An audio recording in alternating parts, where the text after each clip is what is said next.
एक आदमी के पास गलती से दो पत्नियां हो जाती हैं और वे दोनों एक दूसरे के अस्तित्व के बारे में नहीं जानती। ताकि यह राज खुल न सके वह हर दिन इधर उधर दौड़ता रहता है। हाल ही में तंग लिंग के साथ समय बिताने के बाद लिन कुए को तंग लिंग द्वारा स्कूल ले जाया जाता है। इससे पहले कि लिन कुए कुछ प्रतिक्रिया दे सके तंग लिंग भीड़ में गायब हो जाती है। तंग लिंग के साथ स्नान करने का इरादा रखने वाला लिन कुए अब अकेला स्नान घर पहुंचता है। वह एक लात से दरवाजा खोलता है, तभी अंदर से अचानक जोर से चीख सुनाई देती है। अंदर आते हुए आदमी को देखकर दो लड़कियों के चेहरे तुरंत शर्म से लाल हो जाते हैं और गुस्से में लिंचू को मरा हुआ विकृत कहा। लेकिन जब लिंचू ने देखा कि उनमें से एक लड़की हंसमुख मो चिंगचिंग है, उसने माफी मांगने के बजाय हल्की मुस्कान दी। फिर वह मो चिंगचिंग की तरफ उछलकर हंसती हुई चिंगचिंग की बाहों में गिरने ही वाली थी कि अचानक एक आवाज आई और मो चिंगचिंग ने उसे जगा दिया।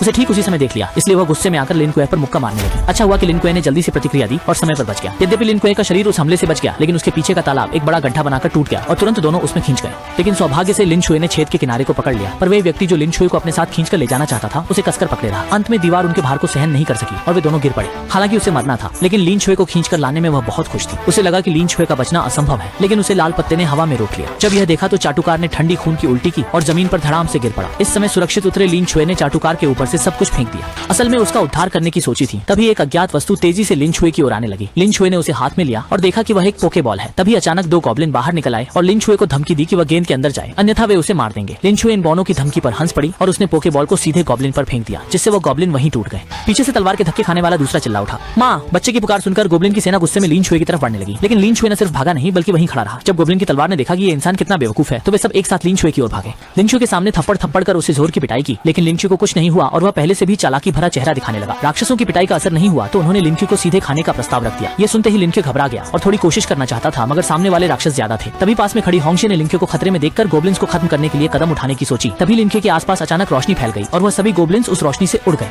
इन गोब्लिन के काटने की ताकत ने गलती से लिनक्यू की एस ग्रेड की शरीर की क्षमता को जागृत कर दिया और इसलिए गोब्लिन का धन्यवाद करने के लिए लिनक्यू ने उन्हें जल्दी से भगवान से मिलने भेज दिया।